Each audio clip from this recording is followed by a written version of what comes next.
কিন্তু জড়িত এখন এখানে দেখা যাচ্ছে। অর্থাৎ ইসকনের মূল উদ্দেশ্যই হচ্ছে আমাদের রাষ্ট্রটাকে অস্থির করে রাখা।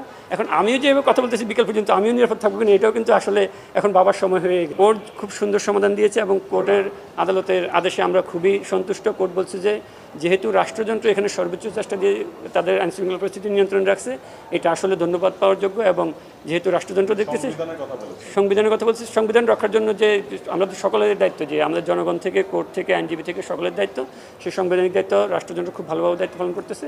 কোর্টের সাথে স্যাটিসফাইড।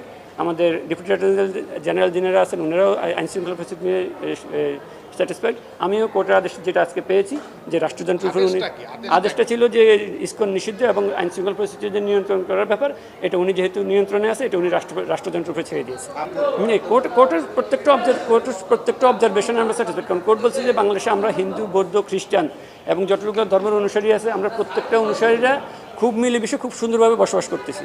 এবং হিন্দুদের ব্যাপারে আমি খুব ওনারা আমার বন্ধু, আমার ভাই, আমাদের ধর্মের বিধর্মী হতে পারে কিন্তু আমরা একসাথে মিলেমিশে আছি। কিন্তু ইসকনের মাধ্যমে ইন্ডিয়া তার প্রোপাগান্ডা বাস্তবায়ন করতে চাচ্ছে, এটা হচ্ছে আমাদের সবচেয়ে আবেগ এবং উদ্বেগ এবং চিন্তার বিষয়।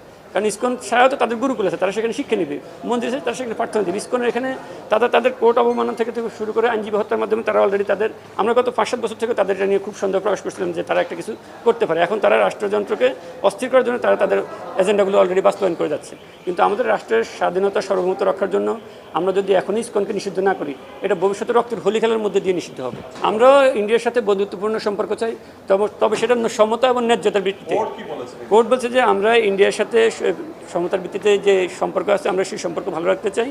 এবং আমিও বলতে চাই আমরা ইন্ডিয়ার সাথে ন্যায্যতার ভিত্তিতে সম্পর্ক ভালো রাখতে চাই। কিন্তু আমাদের যদি এটা কোর্টের বাইরে, আমার বক্তব্য হচ্ছে যদি আমাদের নো ট্রানজিট দিলাম, তাদেরকে রোড ট্রানজিট দিলাম, তাদেরকে রেল ট্রানজিট দিলাম, কিন্তু আমরা কি পেলাম? এটা তো সমতার ভিত্তিতে ন্যায্যতার